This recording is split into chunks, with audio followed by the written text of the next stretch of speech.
একেবারে এসআইআর এর নাম আমরা শুনতে পেলাম না কেন, এটাও তার কাছ থেকে আমরা জানতে চাই।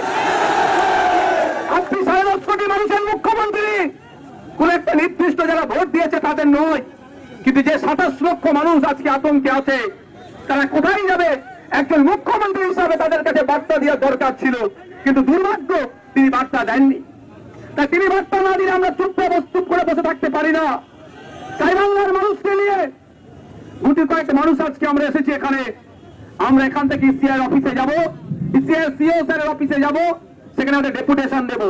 আমাদের একটাই দাবি, দ্রুততার সাথে এই 27 লক্ষ যে নাম বিরিত হয়েছে এই মামলা নিষ্পত্তি করে এদের ভোটার লিস্টে নাম তুলতে হবে। পাকামো হচ্ছে, কারো বাবার নাম দিয়ে ছেলে পার হয়ে গেল, মেয়ের ভোটার লিস্টে নাম এসে গেল, বাবার নামটা ডিলিট হয়ে গেল। অবাক কাণ্ড, বাবার নাম আছে, ছেলে মেয়ের নাম ডিলিট হয়ে গেল। এই অবাক কাণ্ড, মানে যার ইচ্ছা পেরেছে র্যান্ডমলি ডিলিট করেছে। তাই বন্ধুগণ, আপনারা ধন্যবাদ জানাবো।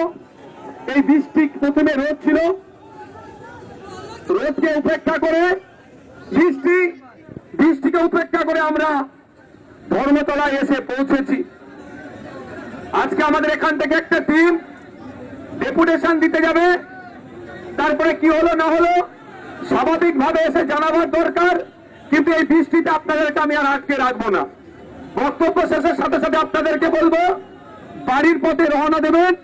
আর কি হলো না হলো ওটা social media, mainstream media, ISF এর পেজ, বিভিন্ন আইডি থেকে আপনারা জানবেন। আমাদের নেতৃত্বের মাধ্যমে কি আলোচনা হয়েছে আপনাদের ওটা জানিয়ে দেওয়া হবে।